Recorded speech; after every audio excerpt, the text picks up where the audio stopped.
नंतर बातम्या विस्तारानं सुरुवातीचीच बातमी अतिशय महत्त्वाची आहे। लोणावळ्याच्या भुशी धरणाच्या बॅकवॉटरमध्ये 2 तरुणांचा बुडून दुर्दैवी मृत्यू झाला आहे। साहिल शेख आणि मोहम्मद जमाल हे तरुण पाण्यात बुडालेत। पाण्याचा आनंद लुटण्यासाठी हे तरुण या ठिकाणी गेले होते, मात्र याच पाण्याचा अंदाज न आल्यानं हे तरुण या ठिकाणी बुडाल्याचा अंदाज व्यक्त केला जातोय। त्यांनी लोणावळ्याच्या शिवदुर्ग बचाव पथकानं या दोघांचेही मृतदेह बाहेर काढल्याची सध्याची माहिती समोर येते। या घटनेनं परिसरातून हळहळ व्यक्त केली जाते। लोणावळ्याच्या भुशी धरणाच्या बॅकवॉटरमध्ये 2 तरुणांचा बुडून दुर्दैवी मृत्यू झालाय। साहिल शेख आणि मोहम्मद जमाल हे दोघे देखील पाण्यामध्ये पोहायला गेले होते, मात्र पाण्याचा अंदाज न आल्यानं हे दोघे देखील बुडून मृत पावलेले आहेत।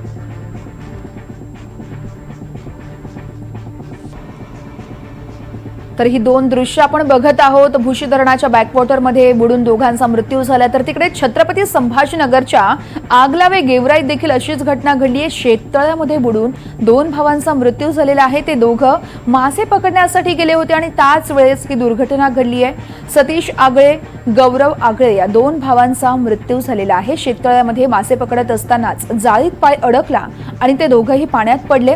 दरम्यान या दोघांचे मृतदेह पाण्यातून बाहेर काढण्याचे प्रयत्न सुरू असल्याची माहिती आहे।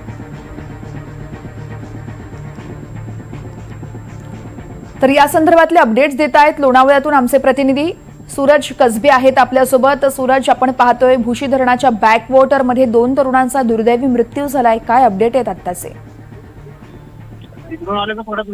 वर्षा गेल्या काही दिवसांपासून लोणावळा परिसरामध्ये पावसाची संततधार सुरू होती। गेल्या 2 दिवसापासून पाऊस उजळला होता आणि वर्षा विहाराचा आनंद लुटण्यासाठी पुणे परिसरातील हे 2 तरुण आहेत, साहिल शेख आणि मोहम्मद जमाल, हे आपल्या काही मित्रांसोबत या परिसरामध्ये आले होते। भुशी डॅमचा मागचा जो परिसर आहे, ज्याला बॅकवॉटरचा परिसर म्हटला जातो, याच परिसरामध्ये हे 2 तरुण दुपारी 2:30च्या सुमारास बुडाल्याची माहिती मिळते। पाण्याचा अंदाज न आल्यामुळे या दोन्ही तरुणांचा पाण्यामध्ये बुडून दुर्दैवी असा अंत झाले।